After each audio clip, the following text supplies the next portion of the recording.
ডিসেম্বরেই নির্বাচন করা সম্ভব হবে বলে মন্তব্য করেছেন নির্বাচন কমিশনার আনোয়ারুল ইসলাম। বুধবার বিকেলে মুন্সিগঞ্জ জেলা প্রশাসক কার্যালয়ের সভাকক্ষে ভোটার তালিকা হালনাগাদ উপলক্ষে জেলা ও উপজেলার বিভিন্ন কর্মকর্তাদের সাথে মতবিনিময়ের সভায় এ মন্তব্য করেন তিনি।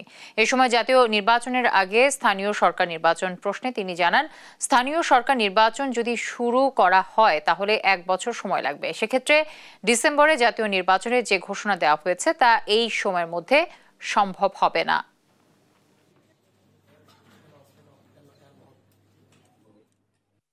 ডিসেম্বরকে সামনে রেখেই আমাদের নির্বাচনের সমস্ত প্রস্তুতি গ্রহণ করছি। স্থানীয় নির্বাচন বলতে সিটি কর্পোরেশন নির্বাচন, পৌরসভা নির্বাচন, ইউনিয়ন পরিষদ নির্বাচন, জেলা পরিষদ নির্বাচন, সবগুলো নির্বাচন যদি আমরা শুরু করি তাহলে প্রায় 1 বছর সময় লাগবে। তাহলে হয়তো বা এই টাইম লাইনের ভিতরে থাকা সম্ভব হবে না।